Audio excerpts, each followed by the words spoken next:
Right then, it looks like we are live.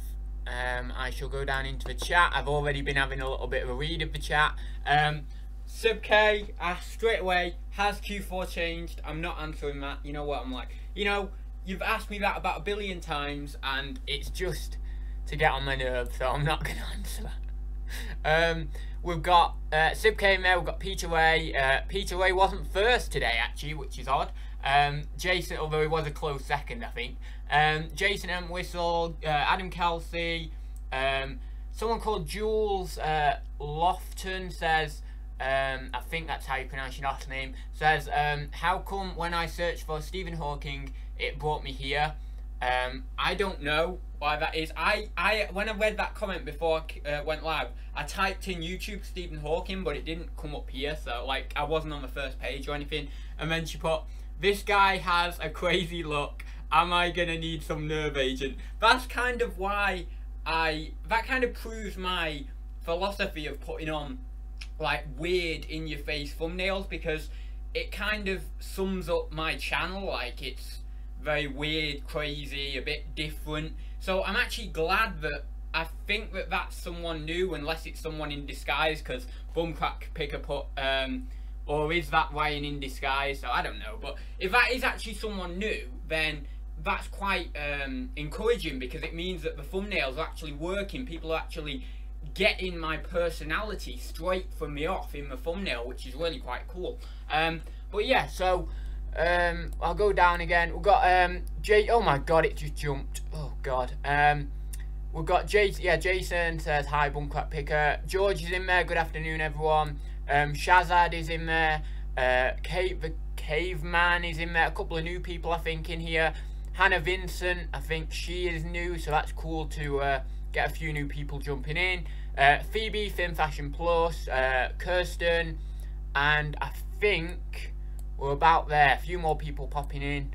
But yeah, everyone just saying hi to each other. So today, what did I put the title as? It was something to do with consistency.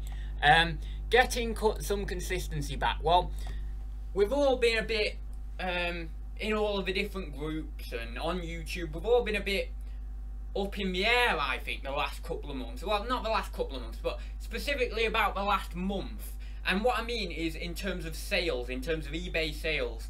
You know, a lot of people over the last month, some people have been having really, really good sales, and then it's, you know, bottomed out again. Other people have had fairly consistent sales, but quite low, you know, like not as many sales as they would have, but still quite consistent. Other people have just been like completely up and down all the time.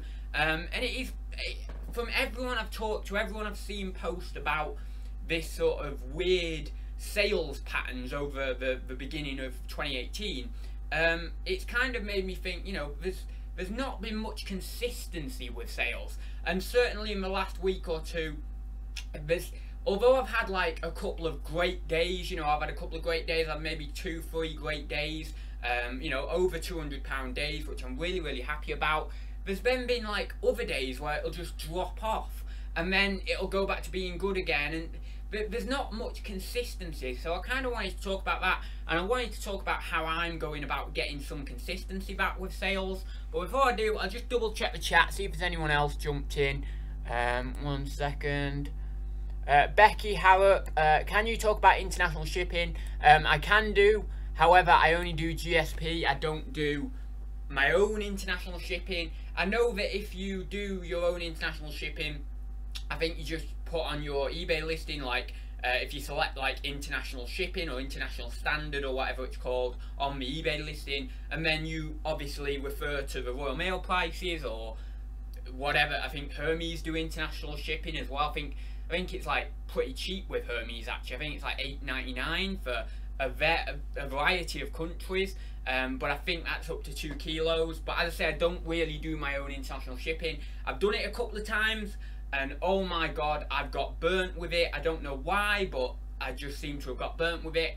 And I don't do it because I'm lazy, and I don't go down to my I have to go down to my like local town instead of being in my village to drop off the normal parcel. So can't bother going down to my local town when I've not got the car on a Wednesday to Friday to do that. So I generally just stick with GSP, and that's been fine with me, especially because I don't do many video games anymore. It's kind of okay because most things are covered with the GSP. But yeah, if you're doing your own international shipping, you're gonna have to go on Google and search out like the best prices. But if you type in Google, you know, Hermes International, or like, you know, Royal Mail International Shipping, all the information will be there. You'll have all the pricing lists, everything like that. So it is really quite simple. And then, as I say, you just put on your eBay listing like international standard, just select that option, and then type in the amount you want to charge your buyer, and that's like basically it. And I would always go with a tracked service, like a tracked and signed for, or something like that, just to make sure that you know you're covered and stuff. And obviously, like, insure it if you can, and obviously depending on the value and all this, but make sure you know you get it right. But with GSP, it's very simple. Once you're invited into the GSP program, you can just like enable it on all your items and or all the eligible items, and that's basically it. You just send it out. Like, the address is a UK based address, so you literally just send it out as you would a normal UK parcel, but you'll just be sending that to the GSP centre. And I think it's is it still Derby? It's not. No, it's changed, hasn't it now? I think it's changed. It's not Derby anymore. But anyway, wherever that is in the UK, I would have to double check where that is. But eBay will print all that information off for you. You know, when you print a label, it'll already have all of that information on there. So yeah, not much more that needs to be said about international shipping. As I say, the big thing is just making sure you send it, you know, tracked and signed, or, you know, just make sure you've got proof of the thing being tracked, because, you know, people, I don't know why, but it seems to be when you don't send something tracked, it can like get lost and then your customer comes back to you, and you never know whether they're like trying to scam you and they've actually received the parcel or anything like that. So it's just best to send things tracked. But I've never had a touch wood, I've never had a problem with the GSP yet, in the fact that I've never screwed up in sending in the wrong item, which would be a nightmare. And they've never really given me any trouble. I've had a couple of emails from eBay saying your goods are being held with us for a certain period or whatever. I think it's for some sort of safety reasons, I don't know.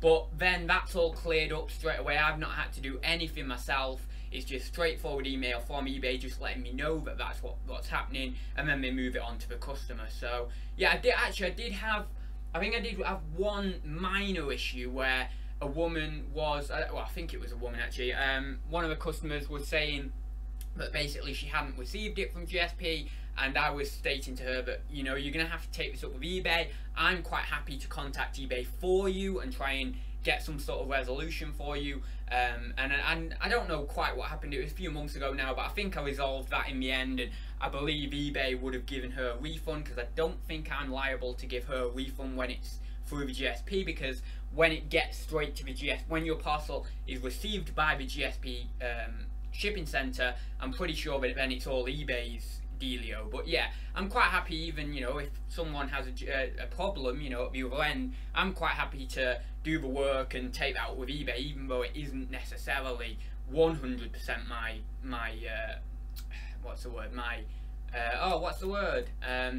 my duty. I mean, in some way it is, because I am the seller, but in another way it's now all handled through eBay. But still, I suppose it's somewhat my duty to take it up with eBay for the customer. But yeah, so that was all solved anyway. But as I say, I think she ended up getting a refund and I was alright. But yeah, that's like the only problem I ever had, and that wasn't that hard, to be honest. It wasn't like a major thing. So when I talk about problems, I'm meaning like major things, like sending in the wrong item to GSP. That'd be pretty big problem. Right then, so I think there's something else. No, I have another 5. I normally send about 100 plus per day. Is that 5 orders, you mean? Just started packing for eBay, done 36, another 38 to go. Wow. So are you like a higher volume seller but lower price if you're doing like 100 a day?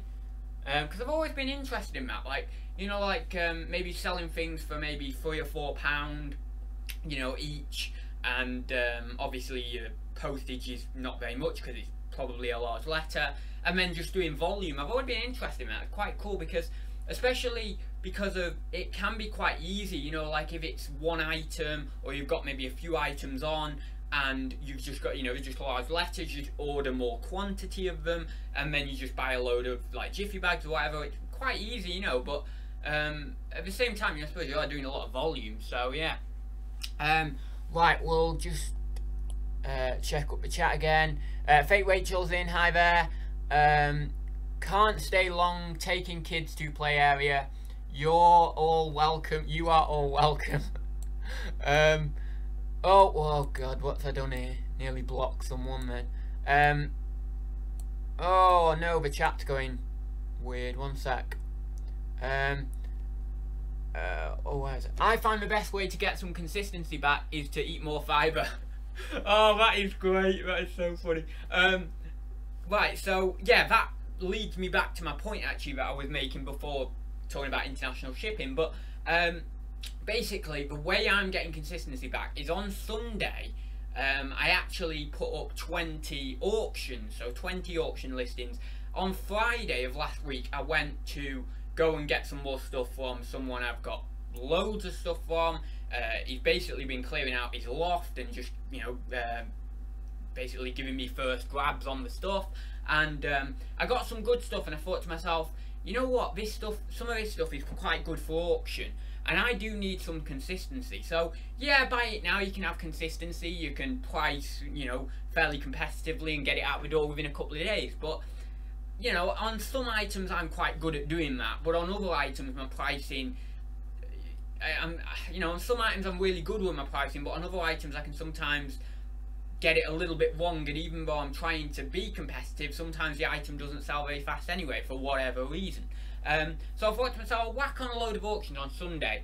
Anyway, I've got a few bids on a few of them items. I don't think it's quite half of the items, but there's, you know, a few items got bids on. Obviously I've got 3 days left. A few more bids will obviously come in a day or two before, because that's generally where the action starts happening.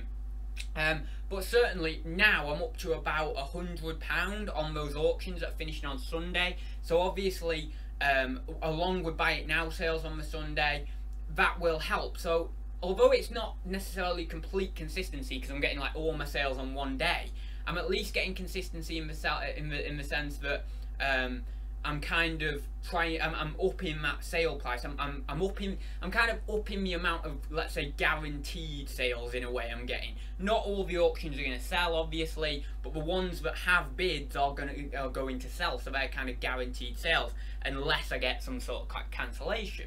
So yeah, I'm trying to do that, and also not only like Sunday to Sunday, you know, doing Sunday to Sunday auctions and stuff, but try and just do some throughout the week. And then I have a few, I mean, I've been doing this for months and months anyway, but I've decided, you know, last week, since sales had, you know, sales took a little bit of a spike and then they've gone down a little bit again, and I think there's not much consistency recently, and I know so many other people are having the same trouble with their sales. It's not consistent. So I think I need to do something, you know, I need to try another way of or trying a different approach to actually getting this consistency back. And buy it now just isn't, you know, I just think that with doing a few auctions of, you know, good items, saleable items that are gonna get bids if I put it on at the right price, is kind of that way of getting a bit more consistency for me personally. So yeah, I've kind of been doing that, and that's the way I'm going to try and get a bit more consistency back, while also plugging on plenty of buy it now items, because when things do decide to pick up on the buy it now side, then, you know, I've got more items ready to sell. At the moment I've got the most items I've ever had on. About 5-6 days ago I just went over 1,200, so yeah, it's like, yeah, 1,200, that's right. So it's like, you know, I've got plenty of stuff on. Where in July, when I have this like inventory cleanup thing again, I'm definitely gonna be, there's definitely areas of the things, you know, that I've got in storage that are actually listed. There's definitely areas that I'm gonna pull out, and there's definitely things that I'm gonna reevaluate again like I did in January, and then my listings might, you know, let's say by July I'm up to maybe 1,300, because I'm not really focused on growing, I'm just quite focused on getting sales, you know, the sales end of it. That's what people have got to be focused on. It doesn't matter how many items you've got in your store. You'd have 10,000 items or whatever, but if you're not selling that much, is it really worth having that 10,000 items there? You know, if you're getting to a place in your inventory where you're reaching a cap and you can't actually go above that, because you're listing as much as you possibly can, but you can't go above, let's say, 1,200 or 1,300, then that's actually quite a good thing, because it shows that you're selling plenty as you're listing it, or you're selling as well as listing, so you're just replenishing. And as long as that amount that's selling is making you a decent amount of money, then that's what, you know, that's the point you want to get to. So it doesn't matter whether you got 10,000 and that's the point that, you know, that's the point that you can reach before you just sort of replenishing and you can't go any higher. Or it doesn't matter whether you got 1,000 or even 100. You know, it could be argued that someone who has 100 listings but is selling a lot more and you know, is maybe making a little bit more than someone who has 5 or 10,000 is maybe doing better, you know, or that is a better model. You know, I don't really like saying that certain models are better than others, because they're just different models, they're different ways of doing things, and it's all dependent on what you're selling, types of items you're selling and things like that. But if you look at it on a numbers game, you know, individually in terms of numbers, if you've got only 200 listings and you're not having to store a lot of stuff, but you're making more money than someone who's got, you know, 1,000 listings, technically on a monetary standpoint you're doing better. So it's not always about how many items you have, it's about the quality of the items. And I still suffer from that. I mean, I still suffer from the kind of hoarder mentality of just like plugging more items on, and not like, even when I'm doing these evaluations, when, you know, January comes around and when July comes around, I suffer from not being able to get rid of maybe as much as I would like, and I don't think I'll ever get to a point where I'm completely comfortable with all the inventory I've got on, because I think there's always going to be something that isn't particularly great, that hasn't sold for a long time, but that I can't bear to get rid of, because I think, oh, you know, it might just sell. So yeah, anyway, I'll look in the chat. So that's what I need to talk about, a little bit about sales consistency, because I know it's kind of a topic at the minute with everyone. You know, everyone's either suffering in a small way or suffering in a larger way. There's some people who are getting pretty good consistency and are doing okay, but then there's others who are really, you know, really struggling and stuff. So, but I think we are pretty much across the board, or almost across the board, in terms of resellers, you know, selling used goods, or, you know, antiques, collectibles, video games, whatever. We're suffering to a certain extent. Maybe not people who do a wholesale or private label or whatever, because that's a different sort of ball game altogether, really. But certainly for a lot of resellers, I've been seeing this talk of inconsistency. So I'll just quickly go in the chat, because I know I've neglected it for a minute. Right then. Oh, we've got Treasure Pirate in there. Hi there. Just dropped. Oh, what chat will I have? MFCEO Project Podcast just dropped. I'll watch the chat later. Have a great and productive day, guys. Go kick some ass out there. What's the MFCEO? I'll have to check that out later on. MFCEO Podcast. Right, where are we? Can't see any questions right now. 100 items per week at £20 profit per unit, then volume kicks in. Yeah, I suppose so, definitely, yeah. Well, that'd be like, what, £2,000 profit a blooming week. That'd be crazy. I like my £20 profit per item, fair enough, yeah. I would like to get to that stage at some point, but at the same time, I find it so tempting to pick up those lower value items, even if it's, you know, £10 item, or, you know, £10 plus postage, £15 item, and that's not profit, that's your sale price. But you know, I find it too tempting when we just sat there and I think I can plug that on eBay, you know, I can list that on eBay within a minute, you know, or 2 minutes. I'll just pick it up, maybe, and even if it goes in a large letter, that's even more of a draw for me to pick it up. So yeah. I do find it quite hard to, you know, I've tried going down like listing higher value items and tried doing that, and I always seem to come back to a bread and butter range. I kind of can't help but sell the bread and butter items. I don't know why.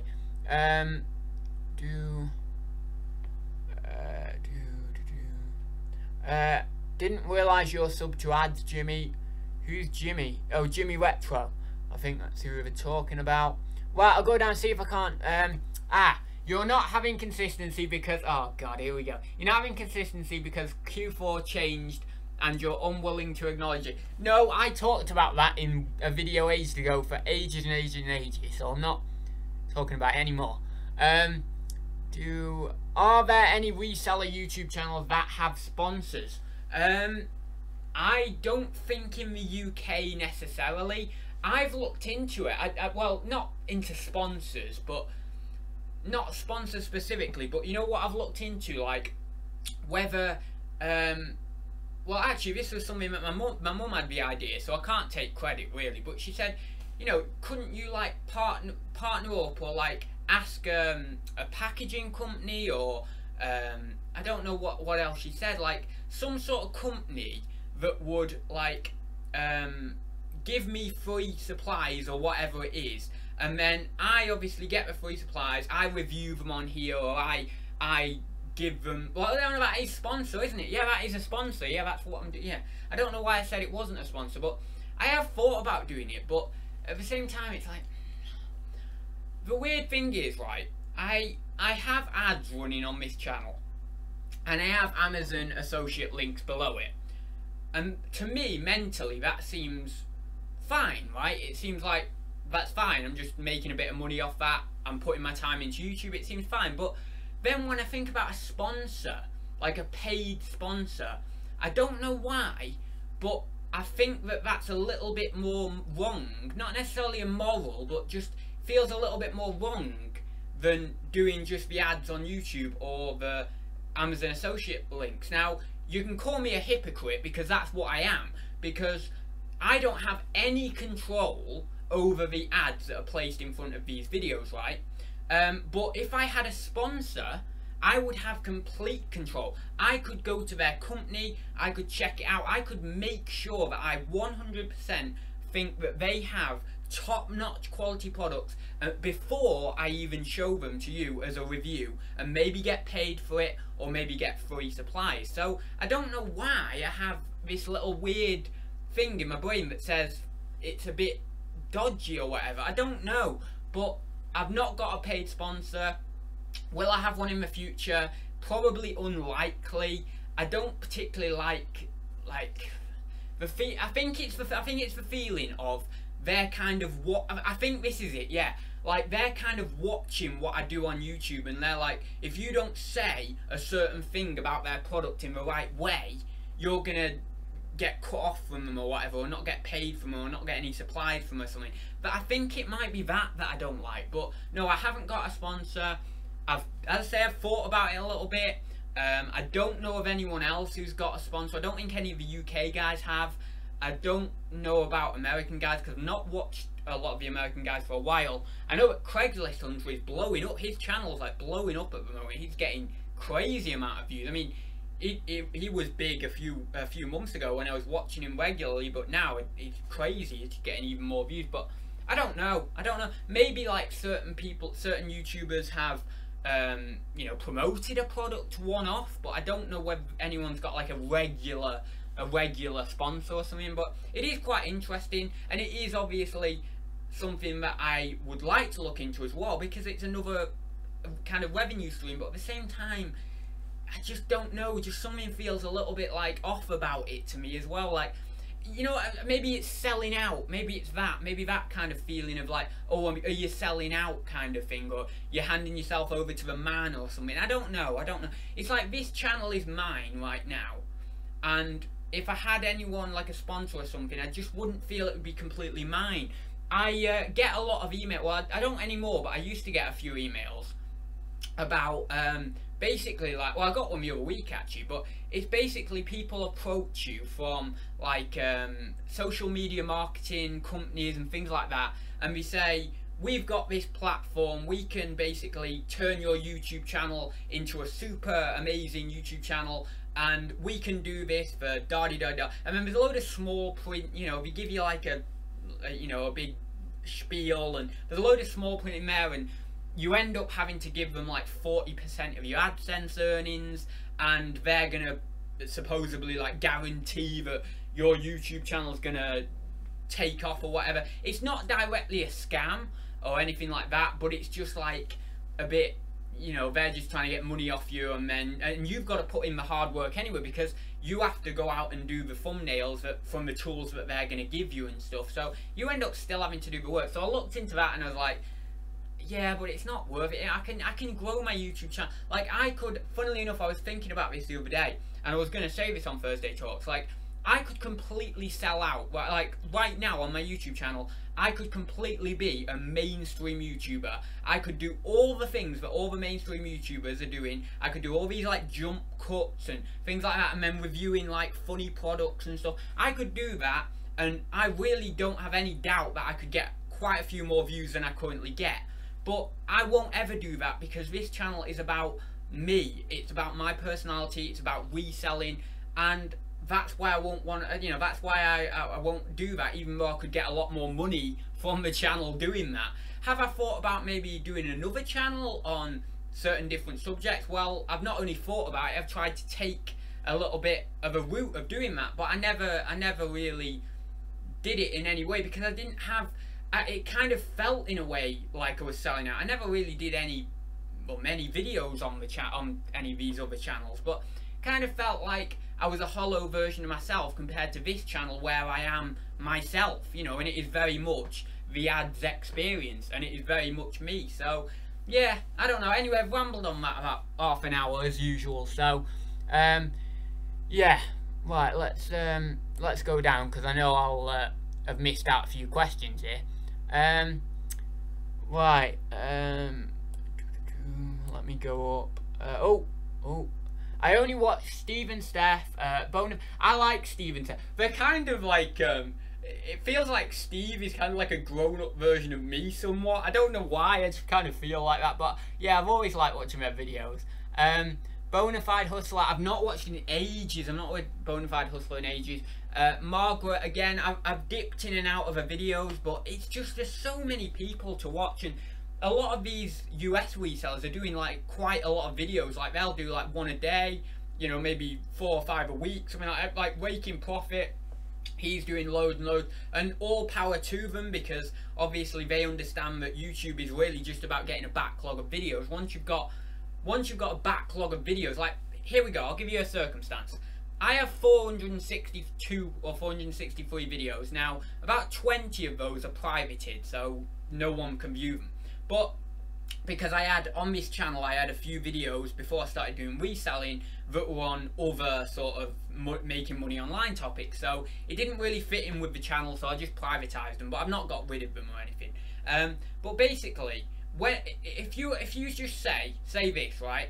If you had 1,000 videos on YouTube and you were only getting one view a day on every single one of them videos, so 1,000 videos, that's 1,000 views a day. If you're only getting one view, mind you, on each of them videos, one view, and I'll tell you right now, you'll get a lot more on other ones, because, well, if you get like a fairly semi-popular video, you might be getting 10, 20, 30 views residually every day on that video and other videos. With one view, that's 1,000 videos, 1,000 views a day. Times that by 30, that's 30,000 views a month. I get 21,000 views a month, and as I've told you, I'm doing about 30, 40 quid, something like that. This month was 45, sorry, last month was 45 quid because I did more videos. However, 20,000 views, 45 quid, 30,000 views from a backlog of 1,000 videos, and that is way underestimating it. That is way underestimating it. Probably more like, I don't know, 70, 80, 100,000 views. So you got 30,000 views, that's going to be about 50 to 60 quid, right, already, just off one view a day on all them videos. And I tell you, it'll be way more than that. So if we go off like 100,000 views for that backlog of 1,000 videos, right, per month, per month, then you're getting like 150 quid, something like that, off YouTube for your backlog of content that's just ticking away in the background that you've not had to do any work on. So it's all about keep plugging those videos on YouTube, and also you've got to try and do them to decent quality. You know, that's what I try and do. I try and do them to some level of quality, because at the end of the day, it's not just got to be about the money, it's got to be about the love of doing it. But I am with YouTube, I've always been long term. You know, I've always thought to myself, well, 5 years down the line, what could I be earning a month, you know? And if I get to that 1,000 videos in 3 or 4 years time, because that's probably how long it's going to take, doing maybe 3 videos a week, then I could be earning good money on YouTube a month. It would be a good part-time income, you know. If I could get it up to like 200 a month, that's like 2,400 a year. That's a nice little chunk of change. It'll do your shopping and stuff for you easily. Well, do your shopping, yeah, do your shopping, do your grocery shopping and stuff. So that's how you got to think, and that's how all these YouTubers, you know, YouTubers who are big, that's how they think. We keep thinking, plug on these videos, do quality content, make sure they've got a good mic, make sure they've got a good camera, all that sort of stuff. And also, the big thing with YouTube is drama. If you've got like a video that you can do, like if I saw some drama in a charity shop, like some big drama, like some police came into the charity shop or something and there was something going on, if I could film that, if I could actually film that and then do a cool thumbnail with the police in the charity shop or something, then that would get thousands of views, and my channel would get a lot more subscribers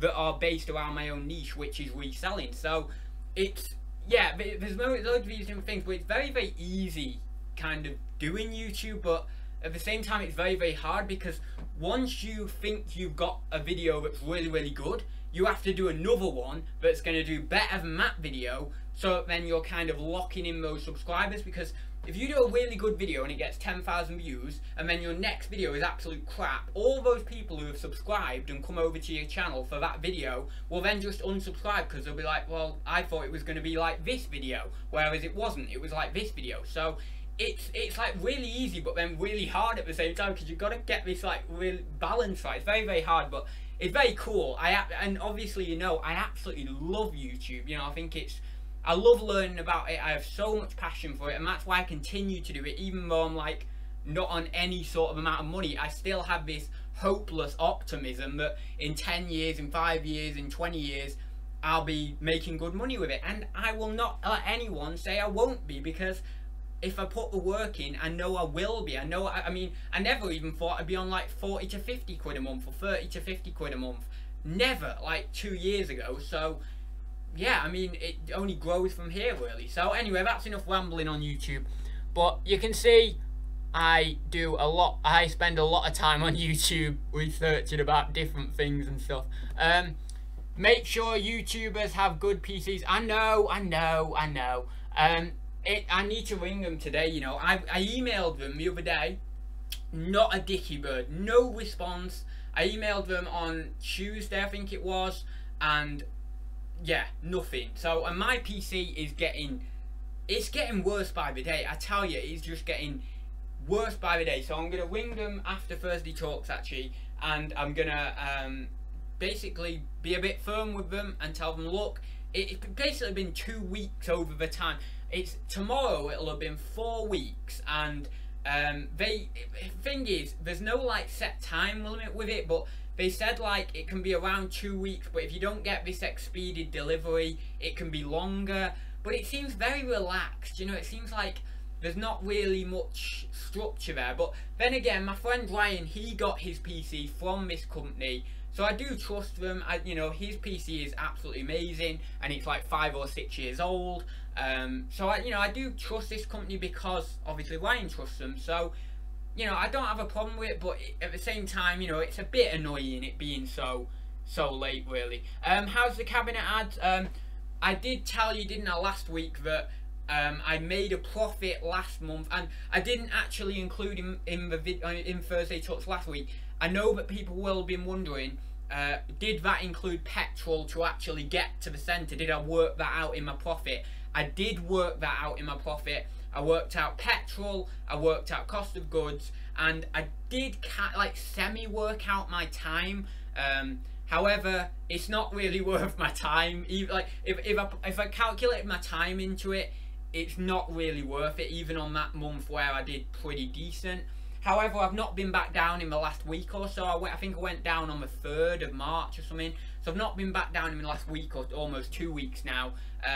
So yeah, I need to go back down, maybe fill it up if it's a bit low. And we'll see. I mean, my granddad, he went to New Zealand a few weeks ago. He's now back now.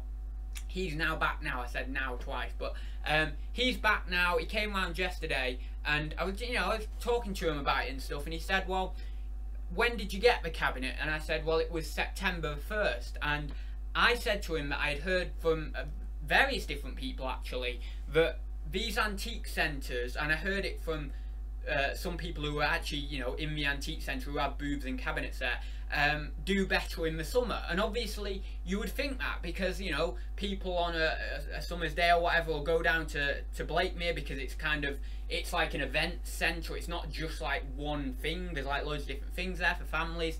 So people will go down there, and while they're doing the other outdoor activities, they're going to go into the antique centre. So obviously it's going to be better in summer. So my granddad said, well, why don't you give it through summer, and then see after that on a whole year, do it on a whole year. And he said, even if you make a loss, it doesn't matter, because then you've properly appraised it over a full year. And I thought, yeah, I think that's kind of what I'm going to do. I'm still on that waiting list to get inside. I've not heard a dicky bird from that either, although I'm just assuming that there's no news, because they've not rang me or anything, or when I've been down there they've not told me. So yeah, and I did, when I went down there last time, I did actually say to them, look, I'm on the waiting list for a cabinet indoors, is there anything happening? And she said, well, you're just on the waiting list still. And I am first on the waiting list. So but yeah, he just said give it till give it about a year or so, and then see how it does over summer, because I found last month it started to pick up again, like it was sort of picking up out of winter. So maybe if this month it does good again, and I've actually made a profit for this particular month, and then it slowly steadily increases. I'm not praying for a miracle or anything, but if it steadily increases, then that's fine. I might be able to actually see some sort of life in it. But yeah, I don't know. It's still a bit up and down, really. It's still a bit in the air, that. But certainly, even if at the end of the year I were to make a loss on it, on an overall sense, it doesn't matter to me, because it's an experience, something that I always wanted. I always wanted a cabinet in an antique centre. I've learnt a lot about actually selling in a cabinet in an antique centre. I've learnt a lot about more pricing, antique centre pricing opposed to eBay pricing. So I have learnt quite a bit from doing it, and I've talked to the people there, and I've learnt things from them teaching me. So it's a good experience no matter what, really. But I think that's a good way of dealing with it, what my my granddad said yesterday. So yeah, right then, we'll see. A dicky bed. Alright, sorry, I don't know why I said that. It was just like, it just rolled off the tongue. Right then, Fake, how does Old Molly make you feel? Oh, Odd Molly? Don't know what that is. Question, how has the sales been this week? How has sales been this week for you, dude? As I say, it's been a mixed bag. I think, weekend was okay. It's really been, the last few weekends have not been mega, though, I think it was one day last week, or 2 or 3, sorry, no, it was a run of about 2 or 3 days, where I did great sales, and that was all going well. But then, as I say, towards the weekend, it sort of tailed off a little bit. The weekend was okay, but not really any sort of weekend. And then it's kind of just gone a bit like that, really, now. So I don't know. I mean, I'm still listing. I've been listing for the last 5 or 6 days, consistently. I've been trying to do over 10 a day. As I say, Sunday I did 20. I think Tuesday I did about 12 or so. Today I'm trying for 15. So I'm doing between 10 and 20 a day, trying to do that sort of range. And I think that's fair enough, when I'm doing it. I'm trying to do listing for 6 or 7 days straight. So 6 or 7 days straight of doing 10 to 20 items. And I think that's fair enough, because if I worked that out in terms of the amount of listings, it's going to be about 100 new listings in a week. You times that by 4 for 4 weeks in a month or thereabouts. That's 400 new listings. You say going off an average of a £15, you know, listing price. You're looking at, what's that, 1,500, £6,000 worth of new listed stock every month. And then let's say 20% of that were to sell. You know, that's like, what's that, like, oh, I don't even know my maths, like, 1, 2, I think it's like 1,300-ish. I think that's what, 1, 2, no, about 1,500-ish, isn't it? No, yeah, 1,300 to 1,500. So that's pretty decent. And don't forget, as well as my backlog on eBay, you know, that's selling as well. So, and obviously Amazon and Cabinet and stuff like that. And YouTube obviously comes into it as classed as income, obviously. So, you know, with that all said and done, all that ticking away, yeah, can't really say I'm not working hard enough. So at some time it's gotta rebound, it's gotta come back to full pelt really. So yeah, it's just been a bit up and down, you know. There's no consistency.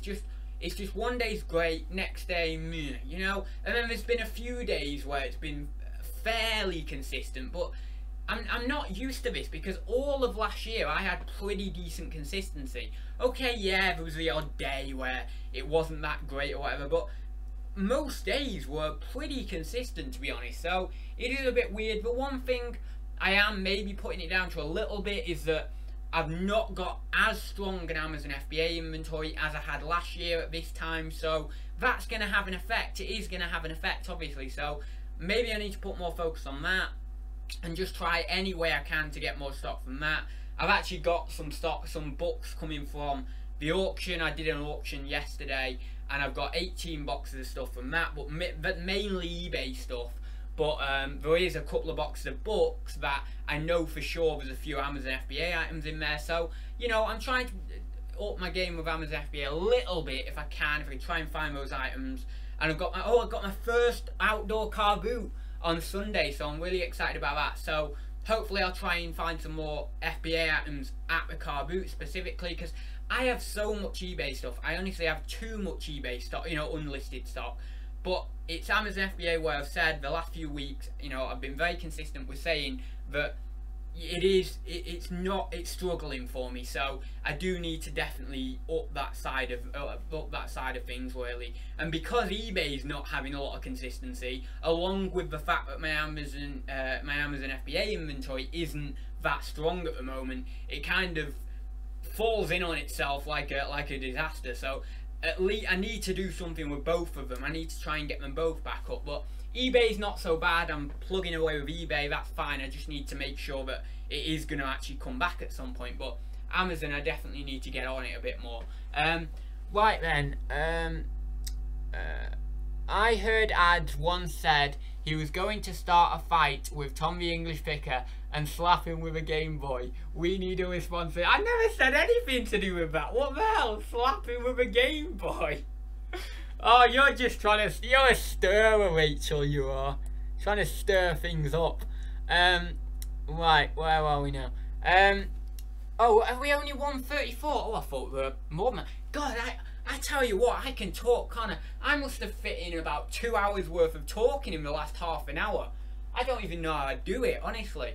I honestly thought we're at the hour then, but we've got about 15 minutes left. Question: scaling up is hardest part of this game. I find it hard even with some help and good storage. What's your plans for next 6 months to up things in terms of sales? Oh my god, bloody hell, Ryan. I just did a video like 5 or 6 days ago or whatever it was on all of my goals. Did you not watch that video? Oh my god. I did about a 20-minute rant basically on what my kind of direction's going to be in the next year. Well, like, you know, 2018. I don't know. I don't know whether any... I don't think I went into financials that much on that video because I just didn't really think it was necessary, but certainly I went into like direction of the business, how I'm going to be getting stock for eBay, how I'm going to try and get stock for Amazon, Q4 and what I'm doing with that. But it was quite a long rant video. It kind of was like a bit. It was kind of like a. Well, I wouldn't say directly a rant, but it was kind of like just getting all my plans out into one video, really. Ads can talk the legs off a table. Oh, that's a good one. Right. George says, I doubt the outdoor boot sale will be on ads. Beast from the East Part 2 is coming with more snow. No, it's not that bad. I checked the weather. It's not going to be like where I am. I don't think the snow's going to come in that much.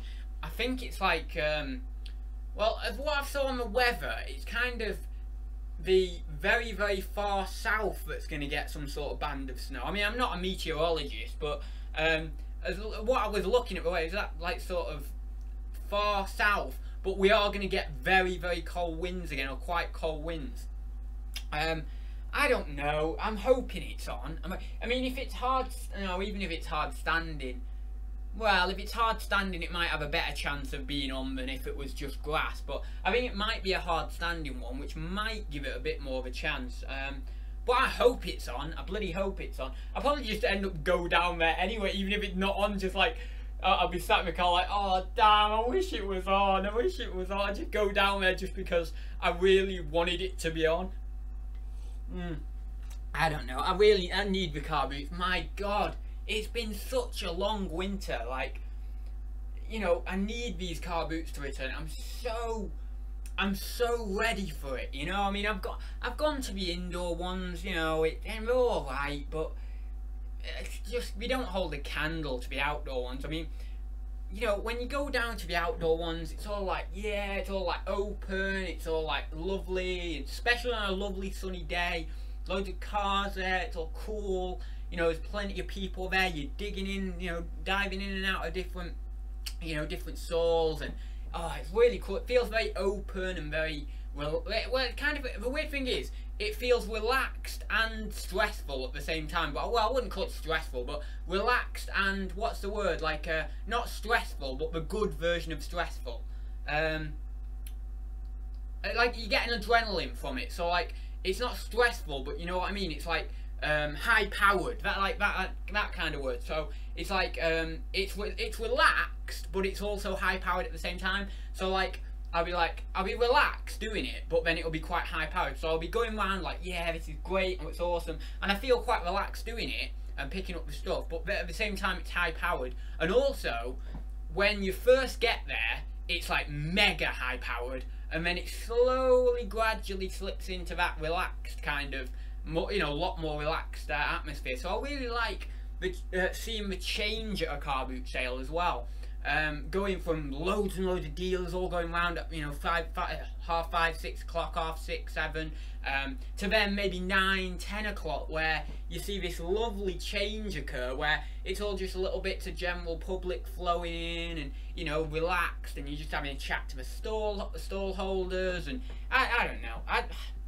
You can tell I'm very passionate about what I do. I mean, I'm describing a car boot sale there, and I'm doing it with quite a lot of passion, so I think it just shows again like the level of passion you do need to do reselling, because you need to have that level of enthusiasm for something that most people might actually hate. I mean, a lot of maybe just the general public might not even go to car boot sales because they just think it's all muddy and burger vans and we wouldn't even touch it or whatever. But for me, it's like so good, you know, it's so awesome. But maybe if those people who thought that way, you know, I'm not stereotyping, I'm not necessarily saying it's just higher class people or whatever, or upper class people, but maybe those people, you know, people who don't particularly like car boots will look down on them a little bit. Maybe if they went there with the intention of reselling, maybe they would like it a lot more. Maybe they'd get a lot of enjoyment. Maybe just because they're going there and they're not really getting much from it because they've not got profit on the mind or anything like that, or the thrill of the hunt. Maybe if you went from a different angle, a different viewpoint, maybe I'd really, really enjoy it. I don't know. But I love car boots. Absolutely love them. I mean, okay, sure. Can it be a little bit of a pain getting up early? Yes. I'm not going to lie. I'm not going to say, you know, some days I don't want to get up. Really, some days I think, why can't car boots just be on at 1 o'clock? Who invented the 6 o'clock, 5 o'clock, 7 o'clock start car boot? What is that all about? Why not just have it at 1? But at the same time, I do think there is some sort of some sort of nice feeling about getting up early and going to the car boot. Kind of that early bird catches the worm. And maybe if you go to car boots at 1 o'clock, well, I've been to car boots at 1 o'clock and jumble sales and stuff, and I don't think it feels quite the same, you know, as when you're getting up at that 6 o'clock. It does feel very, very similar, but I feel like when you get up at 6 o'clock to the car boot, it feels like really like that early bird catches the worm mentality. So yeah, I don't know, but I mean, I'm not gonna lie, sometimes I do moan about getting up, but most of the time, if I get into a rhythm and I'm going every week, you know, it's like just standard, you know, and I'm always enthusiastic about when I get up. I'm not like moaning straight away. I might moan a little bit the night before. I'm like, you know, I've got to get up at 6 o'clock or whatever, but then once I actually get up and, you know, I actually wake up, like my eyes open, I'm just enthusiastic. There's no shred of, you know, there's no shred of like, oh, I've got to get up or whatever, because I'm already up. So I'm like, yes, let's get up, let's go. I'm really enthusiastic. Get my blooming socks on, get all my clothes on. I'm not gonna go into the detail of how I put my clothes on, but, you know, get all my clothes on, and then, you know, get my bags and all that. I usually have my bags sorted, get in the car and like driving down there. Sunday morning, a bit of Radio 2 on, lovely, going down there, 6 AM, driving down lovely clear roads, you know, just driving down, yeah, this is the life. And then you come back, the roads are a little bit more clogged up, and you're thinking, oh, I wish the roads were just the way we were at 6 o'clock. And then you think to yourself, why can't the roads always be like that? Why can't they always be like they are at 6 o'clock? And why can't we all just listen to Radio 2 and be lovely and happy and stress-free and everything? But anyway, it's that I love the actual act of the car boot. I love going down. It's so exciting. Enough bacon for life right there. Like, what is going on in there? I would be if you hadn't been sending me screenshots of bacon. What is going on in this chat, I tell you? Ads, you seen my 15 points to an enjoyable car boot video? No, I haven't. I'll have to check that out. I did go on. I watched a little bit of your chat with, oh, who was it? I don't know. Was it Karen? Karen? Is that right? I'm trying to think of her YouTube name as well. I think, is it that's it. Flipping Fantastic Finds. It was Karen, wasn't it, that you did the chat with? But I watched a little bit of that the other day, but I've not seen that 15 points video, so yeah, I'll have to check that out. Right, where are we? Glister Sunflower says, I am missing the car boots. It's hard, really. It's hard this time, you know what I mean? And we're so close, you know, a lot of us are probably around this time now, the car boots are starting up, so we're all very, very close, you know. Might be this weekend, might be next weekend, might be, you know, sort of early, mid-April, but around, you know, after that, it'll be car boots every week, hopefully, you know, if the weather's permitting, and it'll be really cool. But it's just this last little bit just to get me like, oh, I'm really wanting to go out now, and I can't wait to do some more car boot haul videos, because they always do well on the channel. People always seem to like them. I can do them live or I can record them, you know, there's that option there. I always get a lot of pleasure out of making them as well. They're just like the all-round perfect video, really, you know. I get good views on them, people like watching them, you know, just everything about them just seems to be the perfect video. So I really can't wait to get down the car boots again to do more proper outdoor car boot hauls. Cause yeah, I just like doing those videos. Right then, do you ever feel ads you need a spanner as long as speeches you make and chats fly by? Do you ever feel ads you need a... I can't quite understand what that means. Do you ever feel ads you need a spanner as long speeches you make and... I don't know what... you'll have to reword that. I don't know what that means. Something about spanners. All grown men fighting over Lego and video games. Yeah, you can't beat an outdoor car boot sale. Yeah, well, you can put it in any way you like, you know, but still, I don't mind that. It's pretty cool, you know. It's just cool. I mean, a lot of people, you'll get down the car boot sales, you get a certain type of person, and there's a lot of these personality types down the car boot.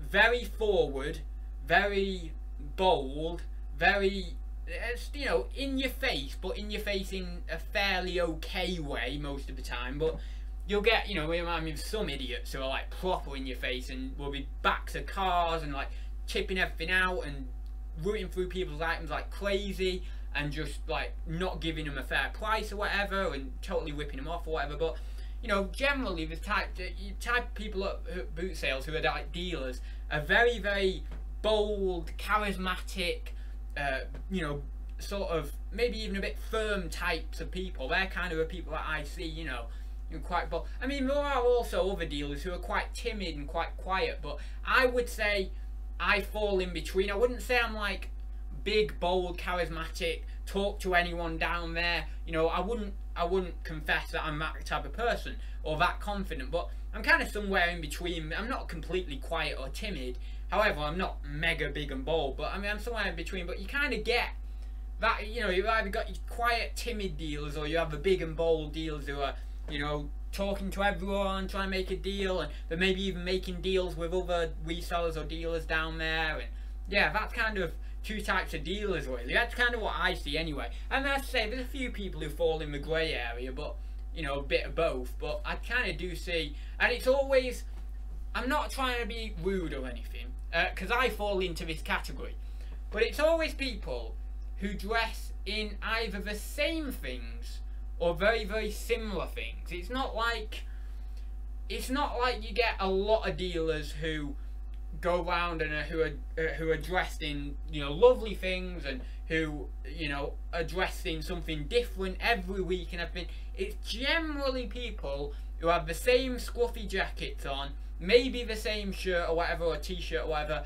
and then they're just going around, they have jeans on usually, maybe some trainers. And I know this because, and I'm not trying to, you know, be rude or anything, because I fit into this category and I don't mind fitting into this category. I go down with that red tartan jacket on, normally a shirt like this on, my jeans on, and that's that, you know, so I fit into this category. But that's kind of the type of people you see as well. So it's weird how easy it is to stereotype like a certain group of people, really.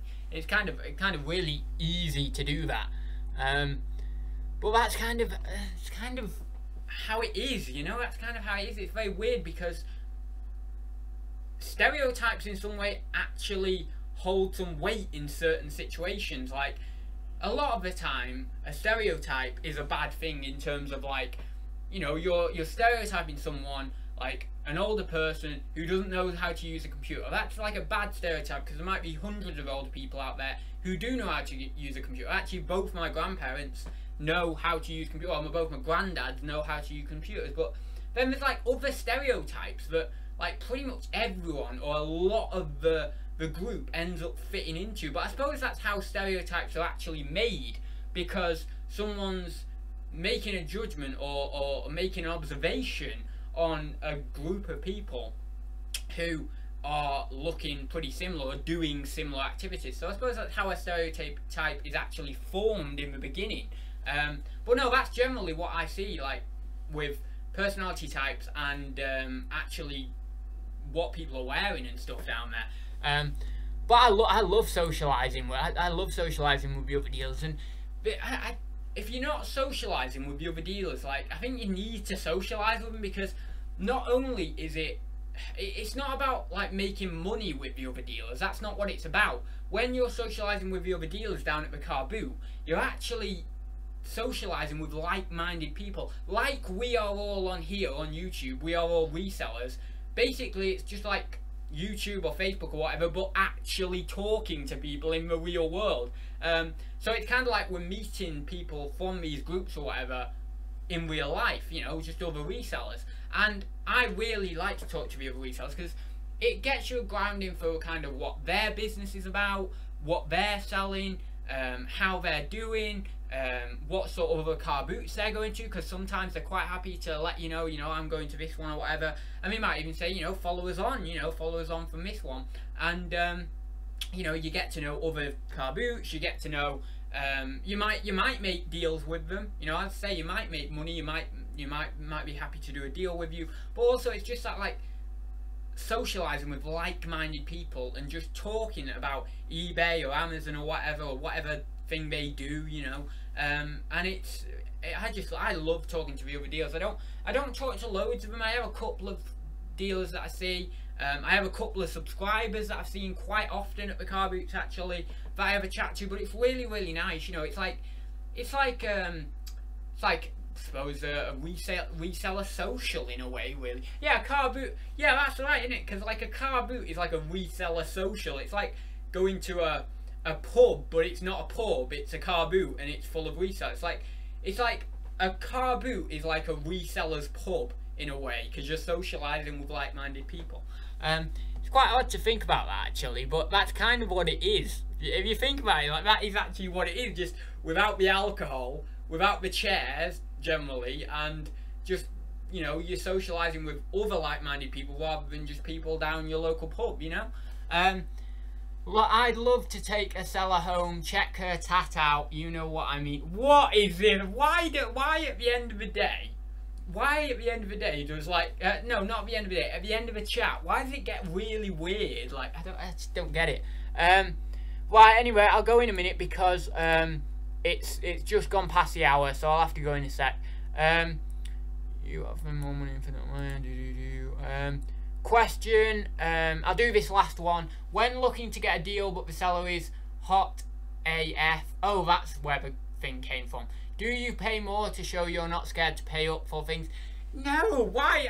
I don't think about that. I just buy it. I just like, I barter as normal and I buy it. It doesn't faze me whether someone's, obviously I'll notice if someone's attractive, but it doesn't have any bearing or weight on the deal that you're doing. It really doesn't. Like, they're probably not going to see you again, or maybe if it's a local car boot, they might see you once or twice more if they're a regular car boot girl. But it's like, why would it, you know, just do the deal?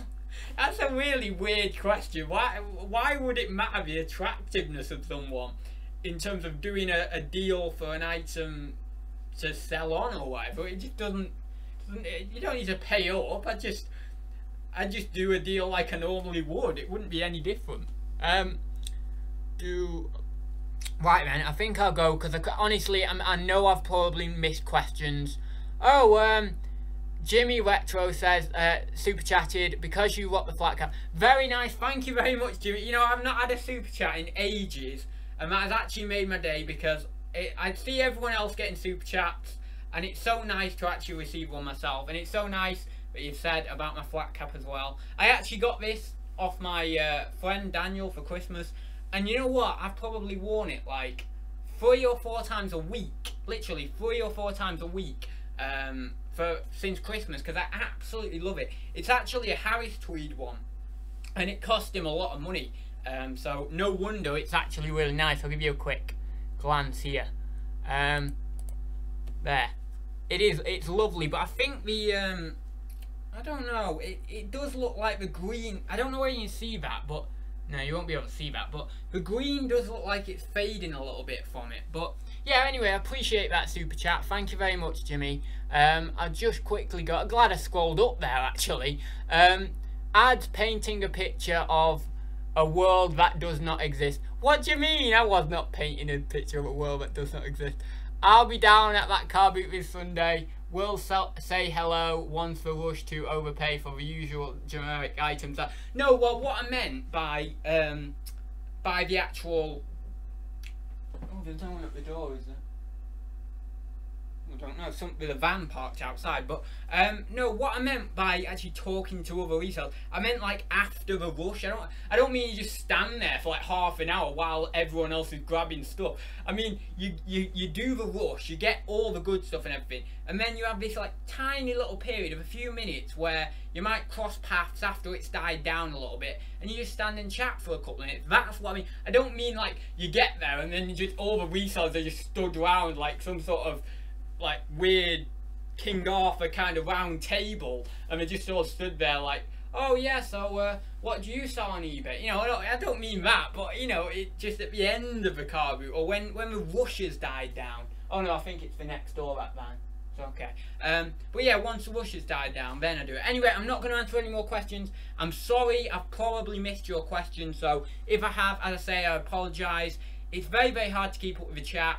I could not do it if I have any more people in the chat. I don't know how people with 1,000 people in their chats do it. Honestly, I do not.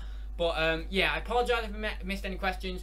If I have missed your question, actually, you're very, very welcome to pop it down below in the comments of this video, and then like I used to do in the old days on Thursday Talks when it wasn't live, I will actually pick up those questions and then write them down, and then next time I'll actually get to those questions. So if I've missed your question in the chat right now, after the live stream, just go down below, whack it in the comment section. You can probably even copy and paste it off the chat, actually. Whack it in the comment section, and then obviously I'll jot that down for next week, and then at least then I'm kind of picking up on most of the questions that I can, because I don't like leaving it, leaving Thursday Talks and finishing off without answering everyone's. But I just can't. I can't flick through the chat and pick up all of them, or else we'll be here for infinity, because everyone would just keep asking new questions. Right then, I'll leave it there, guys. Thank you very much for watching. If you did enjoy it, please do give it a like, and I will see you in a video tomorrow. I think there's a new video. It's actually how many top 3 items I don't like to list on eBay. So it's a follow-up to the one that I did, top 3 items that I love to list on eBay. So be sure to check that out, and I will see you in the next one. So see you very soon, guys.